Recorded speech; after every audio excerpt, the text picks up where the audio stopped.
Pemirsa, Komisi Pemberantasan Korupsi atau KPK mencium modus menggunakan perusahaan konsultan pajak sebagai sarana untuk menampung gratifikasi dan suap dari wajib pajak ke pegawai pajak.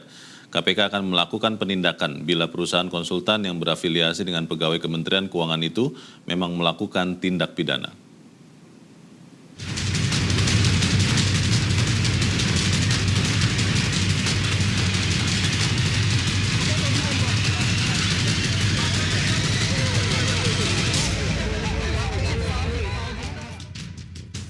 Kasus dugaan penyalahgunaan wewenang yang dilakukan oknum ex-pejabat pajak Rafael Alun berbuntut panjang.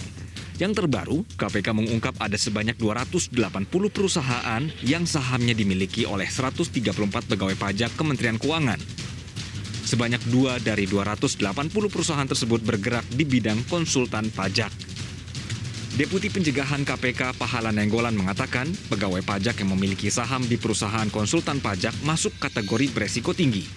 Pasalnya, hal ini bisa memicu konflik kepentingan ketika ia berhadapan dengan wajib pajak. Dalam situasi ekstrim, bisa saja terjadi suap dan gratifikasi yang melibatkan pegawai pajak dengan wajib pajak. Namun, uang tersebut ditampung lewat pihak ketiga melalui modus jasa konsultan pajak. Mungkin udah ada dua. Udah ada dua ditemukan. Iya. Dan salah satunya Apa? Rafael Alun. Enggak. Dua, tapi namanya gue lupa. Aku udah tua. Dia kan berhubungan dengan wajib pajak, ya gitu kan? Dan wajib pajak berkepentingan membayar sesedikit mungkin, kan gitu ya? Petugas pajak berkepentingan atas nama negara menggunakan wewenangnya ya supaya pemungutan pajak maksimum. Nah, muncul resiko begitu dia ketemu, kan gitu ya? Bahwa yang ini mau sedikit banget, yang ini mau banyak banget, kan gitu ya? Nah, resiko itu yang kita bilang, kenapa kita cari bukan soal kekayaannya, kita cari korupsinya. Korupsi itu yang paling mungkin dari hubungan petugas pajak dengan wajib pajak, yang paling mungkin gratifikasi dan suap.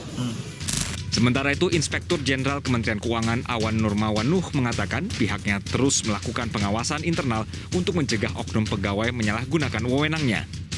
Pencegahan ini harus kita lebih pertajam. Tadi yang saya sampaikan dengan memperkuat lini pertama, yaitu kepala pimpinan.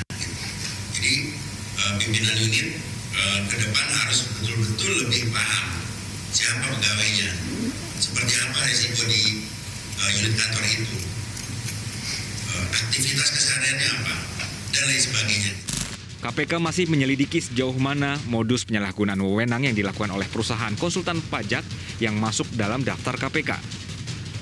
Apabila pegawai pajak terbukti menyalahi kewenangannya, maka ia dapat dijerat dengan pasal tindak pidana korupsi. Tim Liputan MGN.